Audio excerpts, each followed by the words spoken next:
When you need to send the perfect rose bouquet, only one brand can say they've been the floral authority for 50 years. 1-800-Flowers. Why should you trust 1-800-Flowers? They hand-select every stem to ensure top quality. And with nationwide delivery, smiles and satisfaction are 100% guaranteed. And right now, when you order a dozen multicolored roses, we'll double it at no extra cost. Don't miss out on this limited time offer. Order today at 1-800-Flowers.com/podcast. That's 1-800-Flowers.com/podcast. Are you looking for free publicity and advertising?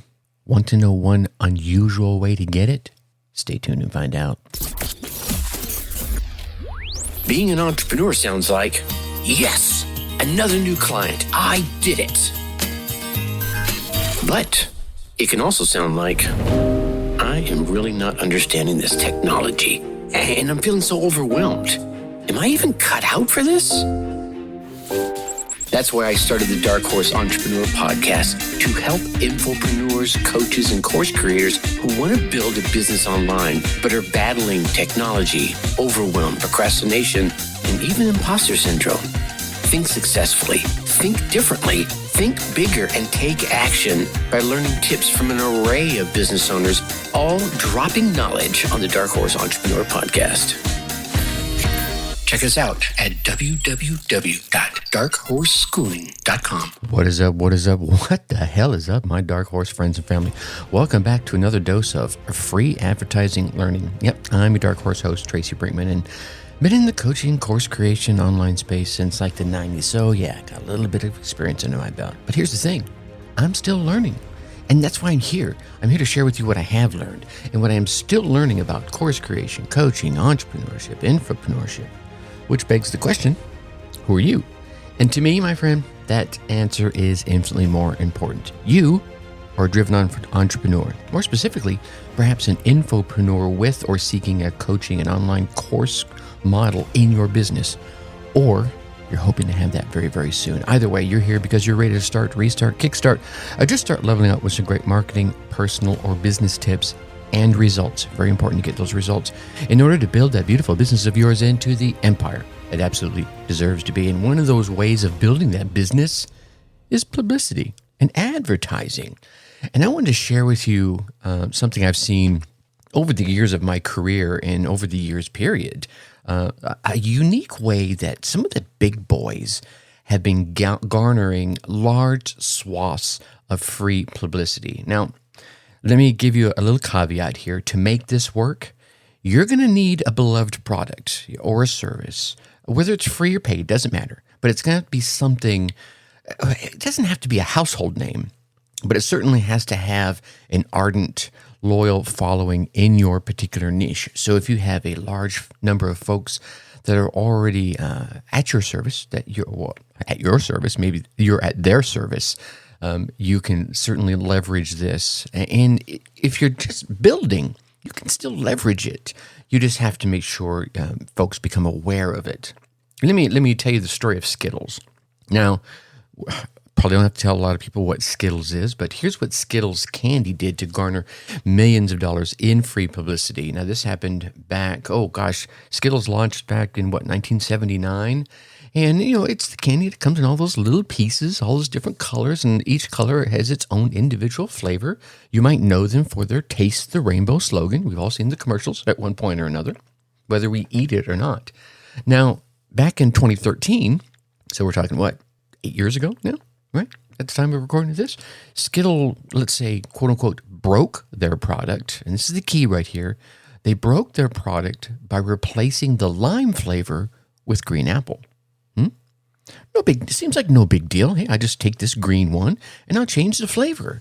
Well, there was about 131,000 people that weren't too fond of that.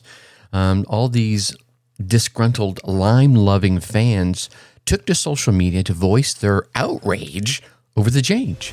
And Skittles received plenty of free advertising with this change and all that ensuing outrage. Guess what else happened? Yeah, sales increased. Yeah, there may have been 131,000 people that were disgruntled and upset about the change, but sales went up. Now, in 2021, Skittles went back to the Let's Shake Up the Rainbow, and they announced the Restore the Rainbow campaign to once again include lime Skittles in their product pack. Again, one more time, Skittles received free press for this decision and lots of free advertisements. To this year, Skittles is still doing an apology tour to make amends for taking away that lime flavor in the first place. Now, again, one more time, they're receiving massive free press for this marketing campaign. Now, you could call it a stunt, right? But I'm not going to use that, right? I think when I was actually typing up my notes, my word processor kept autofilling and insists that I don't use the words. And anyway, you get what I'm saying. So the question becomes, do you have a particular product that is doing well for you? Maybe it's your number one product. Maybe it's your number 3 product. Who knows what it is? You might want to break it for some free publicity and then fix it and get even more publicity, right? It seems to be working for Skittles. Let's look at another big one that many of us are aware of. New Coke. Oh, yeah. Yeah, I worked for Coke for 14 years. Yeah, 14 years. Now, let's think about this for a brief moment. Coca-Cola, coming out of World War II, they held 60% of the market share for colas, right? By 1983, right, which isn't a long time. I mean, they've been around 100 years, 110 now, I believe it is. By 1983, they had declined down to, I believe it was like 24%.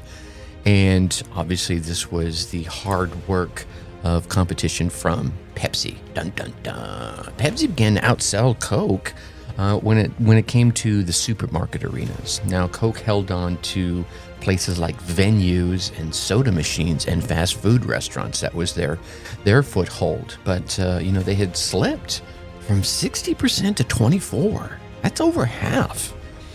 And so there are the pundits out there that say the new Coke introduction was really a way for them to get this free publicity.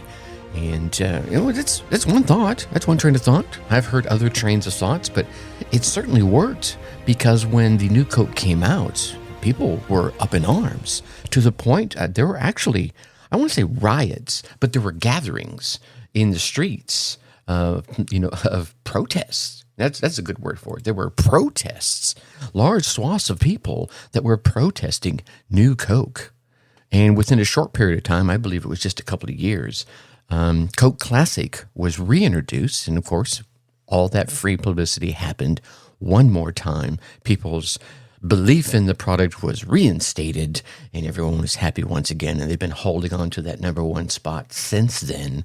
If my memory serves correct, I may be off a little bit on what their current market share is versus Pepsi.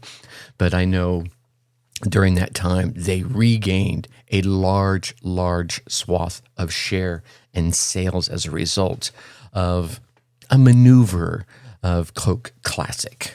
So pause a minute. Take a look at one of your, maybe it's a waning product. It's the sales have been slipping. You're like, okay, how can I fix this? The sales are still steady, right? It's not like it's not selling, and your customers like it. Is there something inside there that you can, I'm doing air quotes here, break, right? Maybe you change it. Maybe you alter it. Say, hey, I'm going to do this instead of that. And tell everyone on the planet, here's what we're going to do. And to some people, it might be a way to, oh, wow, that's a new way of doing it. Let me check this out. And they may buy the product as a result of your break, for lack of a better phrase, your alternative tactic that you're going to use. Meanwhile, inside the camps of your tribe, your people are going, hey, wait a minute. We liked that. We're used to that. And that's the key. I think we're used to that. Please don't change it. We don't like change as human beings, do we? Right? We want the status quo. We want things to run smoothly. When you come in there and stir up the pot and break something and change something, I'm like, wait a minute. I like the fact that you use Zoom for your weekly conference calls, or I like the fact that you do this for me or do that for me or include this document or this worksheet or this workbook on a regular basis. What do you mean you're not going to do it that way anymore? All right. Now, when you replace something, of course, you want to replace it with something that some folks are going to believe is better, right? You're going to replace that lime with green apple. Some folks like lime. Some folks prefer green apple. The green apple folks are going to come into your sphere of influence with that introduction of your new green apple break. And then the lime folks are going to go, wait a minute, you need to bring back the lime. So what do? Yeah, you reintroduce the lime. You bring it back. I've listened to the audience. Now, I know some folks might be going, well, that's kind of schmarmy, isn't it? Is it? Because changing things is a way of improving your product. Now, I'm not saying to go break something and just take something away for the sake of taking it away. I don't think Skittles would have ever thought that. They may have thought that maybe lime was our least favorite flavor in there. Maybe Coca-Cola changed the flavor for an alternative reason.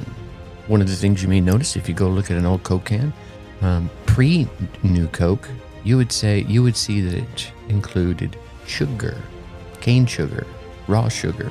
Afterwards, it didn't have that as an ingredient anymore. Just footnote there for you. So maybe you're changing it for other reasons, so you're trying to figure out a way to make it better. And that's the goal of all of our products, right? We want to make things better for ourselves, for our customers, for our clients, for our prospects. So you take that lime out of your product lineup and you replace it with something you think is better. Some folks are going to go, well, wait a minute, I liked the lime. I know I'm repeating myself a little bit here, but I'm trying to drive this point home. And you say, okay, that's fine. Please try the green apple. I think it will work for you. And some of them are going to shake their head and say, no, it's not. Please bring back the lime. And what do? Yeah, you bring back the lime, but you still keep the green apple.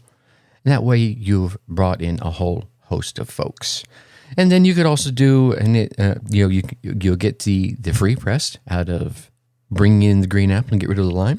You'll get the free press of bringing the lime back. And then you'll get the free press of, look, we've made green apple and lime work together in whatever version of your break of your product is. All right? I think I have beat that one to death by now.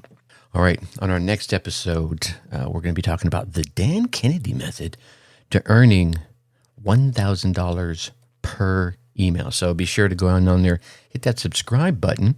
And as long as you're down there hitting that subscribe button, if you haven't already, drop us a 5-star rating. Leave us some kind words in the reviews. Ask a question. I read every single one of those reviews and questions that get posed in there. I make sure that I can answer them in future episodes. And the other thing is going down there and dropping in those subscribes, ratings, and reviews are your way as the podcast listener of telling those podcast platforms out there that you're getting value from this show or whatever other shows you're listening to.